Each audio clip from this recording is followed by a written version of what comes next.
네 번째, 감각통학의 어려움에는 우리들 중 아무도 감각을 완벽하게 조직할 수 없어요.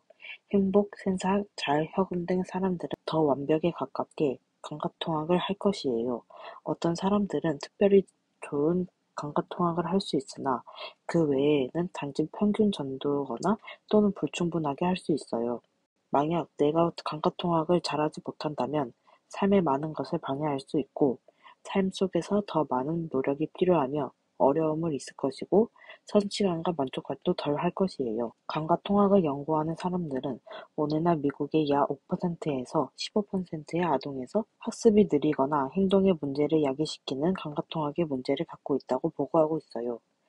감각통학이 불충분한 아동들을 나쁜 면에서 정상적으로 보이며 종종 평균 또는 평균 이상의 지능을 가지고 있고 감각통학 장애를 갖고 그 외의 아동들은 다른 의학적 혹은 교육적 문제를 가지고 있으며 감각통학 문제와 관련된 어려움을 갖고 있어요.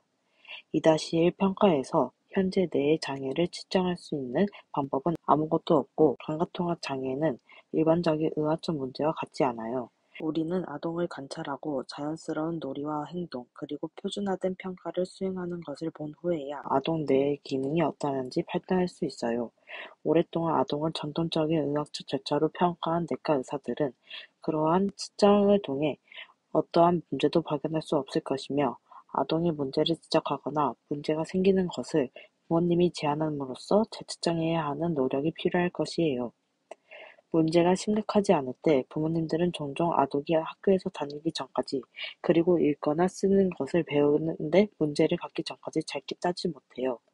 만약 부모님들에게 다른 장애가 있거나 매우 직관적이라면 아동이 정상적이지 않다는 것을 깨달을 것이에요. 대개 무엇이 문제인지도 부모님들은 말할 수 없어요. 그들은 스스로에게 다음과 같이 질문할 것이에요. 만약 잘못된 것이 없다면 어떻게 아이가 저렇게 많은 문제를 갖고 있는 거지?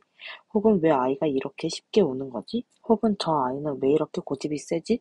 감각통학 이론과 치료를 훈련받은 치료사는 그러한 질문에 대한 답을 주는데 도움을 줘요. 2-2 몇몇 조기 증상들에서 감각통학 문제를 갖는 어떤 유아들은 같은 영역의 다른 아이에 비하여 뒤집기, 기기, 앉기 혹은 서기를 못하는 경우가 있어요. 훗날에는 신발끈 묶거나 보조바퀴 없는 자전거를 타는 것을 배울 때 어려움이 있을 것이에요. 불충분한 감각통학을 갖는 또 다른 유아들 중에서는 정상적으로 발달하는 것처럼 보이다가 나중에야 문제를 갖는 경우도 있어요. 그들은 쉽게 혹은 훌륭하게 움직이지 못할 것이고 달릴 때는 어색할 것이에요. 움직임이 서투르며 자주 넘어지거나 실수할 거지만 서투르다고 해서 모두 불충분한 감각통학기는 아니에요. 어떤 사람들은 확실히 운동신경이나 근육이 잘 단통하지 못해서 그럴 수 있으며 감각통학 장애를 갖는 아동들은 신경과 근육이 일을 잘하거나 내가 그것들을 모아서 통합하는 데 어려움을 가져요. 취학 전에 감각통학 장애를 갖는 아동은 다른 아이들에 비하여 기술적으로 놀이를 하지 못할 것이고 눈, 귀, 손과 신체적으로부터 들어온 정보를 통합하지 못하기 때문에 아동은 무언가를 보고 듣고 느낄 수 있으나 적은 반응을 보이긴 어려울 것이에요. 당신의 아동이 미세한 것을 놓치거나 다른 아이들이 하는 방법을 잘 이해하지 못할 것이며 아동은 다른 아이들에 비해 노이과 선택을 잘하지 못하며 많은 도전을 주는 장난감도 그렇고 더 자주 다치고 물건을 부술 것이에요.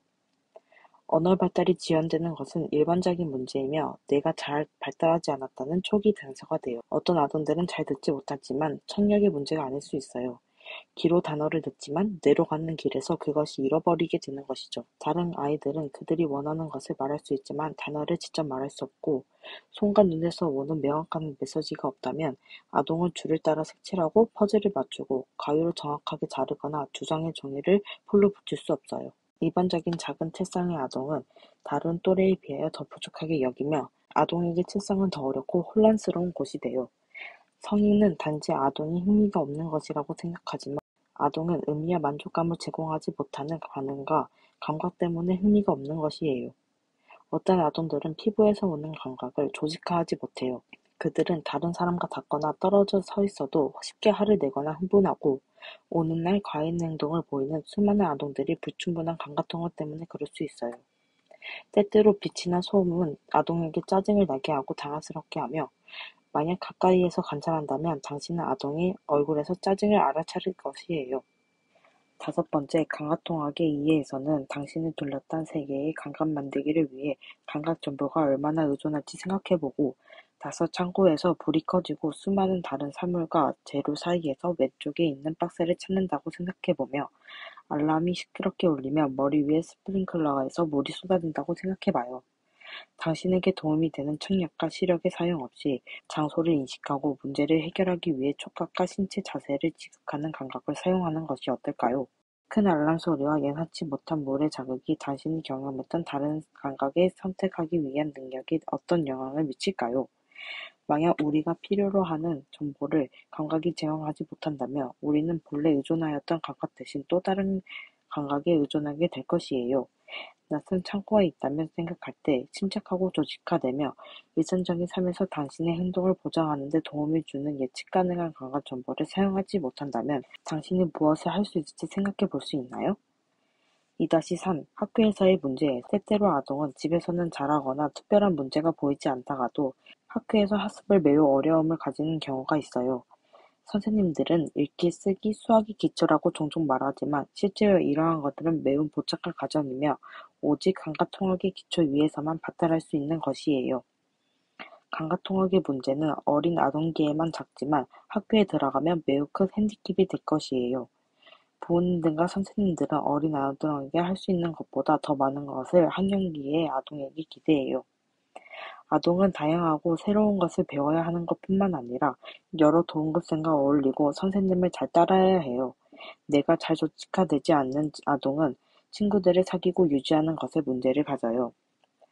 학교는 아동에게 수많은 스트레스를 주며 동급생과 똑같은 과제를 열심히 하도록 하며 감각통학 장애를 가진 아동들은 학교에서 무기력해지며 흥분하게 돼요. 학교에서는 아동이 해야 할 소과제들이 매우 많아요.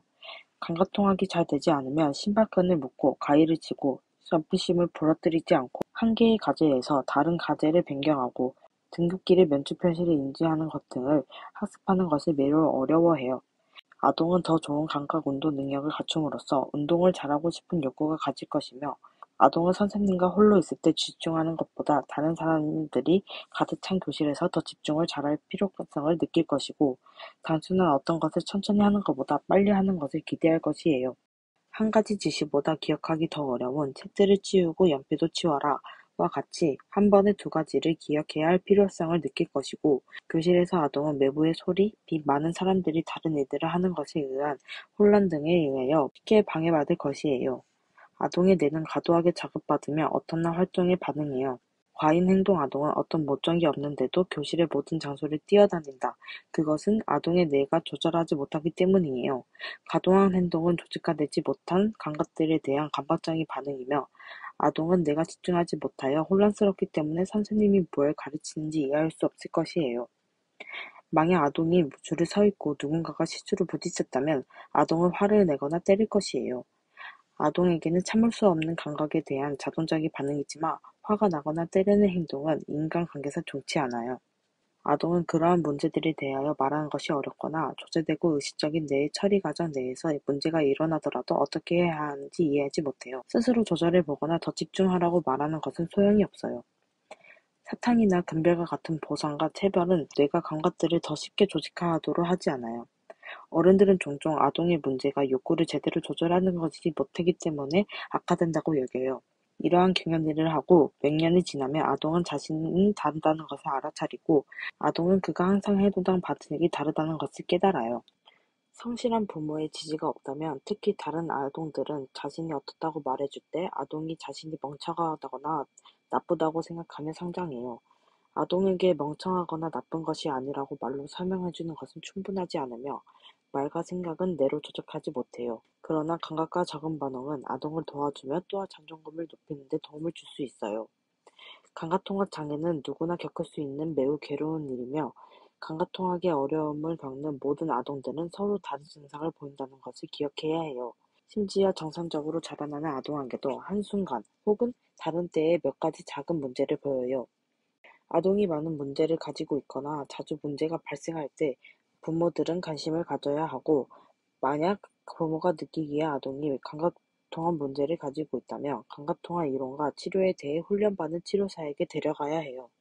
치료의 도움과 부모의 이해와 지지는 아동이 적절하게 성공하는 삶을 살고 인간관계를 즐기며 사회에 공헌하며 심지어 어떤 기술과 기능을 통하여 늘 도전적으로 살 수 있게 할 것이에요.